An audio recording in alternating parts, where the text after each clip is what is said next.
இன்னைக்கு மைண்ட்ல இருக்க சேலஞ்ச் என்னன்னா கப் சேலஞ்ச் எபிசோட் 2 ஸ்டார்ட் பண்ணலாமா? ஸ்டார்ட் பண்ணலாம். இந்த கேமோட ரூல்ஸ் சொல்லிடுறேன், நல்லா கேட்டுக்க. அதுக்கு முன்னாடி எல்லா கேம்லையும் 500 1000 அப்படி கொடுத்துட்டு இருந்தேன். இது கொஞ்சம் ஈஸியான கேம் கூட நினைக்கிறேன் உனக்கு. ஆனால் இதோட உனக்கு அமௌண்ட்டு பார்த்தோன்னா 10,000 கிடைக்கும். டைரெக்டாக கொடுங்க, நான் ஜிபே பண்ணிடுறேன். நீங்களும் பாருங்கள், பார்ப்போம். நீ எனக்கு ஒரு 10,000 ஜிபே பண்ணிவிடு. 10,000லாம் ஜிபே பண்ண முடியாது. சரி, உன்னால எவ்வளோ பண்ண முடியுதோ அதை ஜிபே பண்ணிவிடு. ஓகேவா? இப்போ 2 ஸ்டிக்கு இதெல்லாம் நவுத்தணும். இந்த கப்பை வெளியில் எடுக்கணும். கப்பை கையால் எடுக்கக்கூடாது, வாயால் ஊதக்கூடாது. 2 ஸ்டெப்பில் கப்பை வெளியே எடுத்தாகணும்.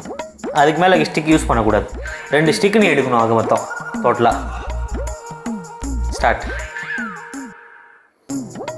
அப்படியா? கப்பு வெளியே வந்துச்சுல. இப்படி வெளியே வந்துருச்சு, ஆனால் ஒரிஜினாலிட்டி வெளியே இல்லை. பியூராக இப்படி வெளியே இருக்கணுமா? பியூராக வெளியே இருக்கணும்னா இப்போ இந்த பாட்டம் இருக்கு இல்லையா, இப்போ இது ஓரளவுக்கு இங்கே இருக்கிற மாதிரி தானே வருது. அதுக்கு ஆப்போசிட்டில் அந்த மாதிரி இருக்கக்கூடாது. அதான் இப்படி பியூராக சுற்றி வெளியே இருக்கணுமா? நீ பண்ணது ஒரு விதத்தில் கரெக்டாக இருக்கலாம், ஆனால் அந்த கரெக்ட் கிடையாது. இப்படியா? இல்லை, கொஞ்சம் புத்திசாலியாக தான் இருக்கான். ஆனால் அது ஆன்சர் இல்லை, நம்மளது ஆன்சர் வேறு. அதுவும் ரியலாக தான் தெரியும் உங்களுக்கு. எப்படி?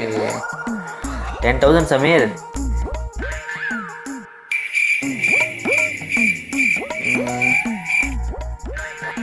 தெரியல. திட்டக்கூடாது, நீ பண்ணுறதை பொறுத்துன்றியா?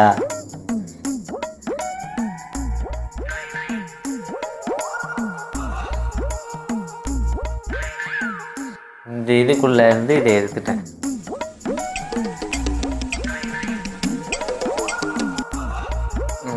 இது ஒரு இதுதான். லைக், ஷேர், சப்ஸ்கிரைப் பண்ணிவிடுங்க. அதுக்கு முன்னாடி நீ தோத்துட்ட, நீ எனக்கு ஜிபே பண்ணணும். ஜெயிச்சிருந்தேன்னா உனக்கு கண்டிப்பாக நான் 10,000 போட்டு விட்ருப்பேன். நான் சும்மா சொல்லலை, நீ வேணால் பார்த்துக்க என் அக்கௌண்ட்டில் இருக்க காசை. 12,500 சம்திங் இருக்குது. இது ஜெயிச்சிருந்தானே இவர் கிடச்சிருக்கும் 10,000 இதில். அடுத்து நான் காட்டணும்னு நினைக்காதீங்க, ஏன்னா என்கிட்ட இல்லை, நான் தரமாட்டேன். Tata tata.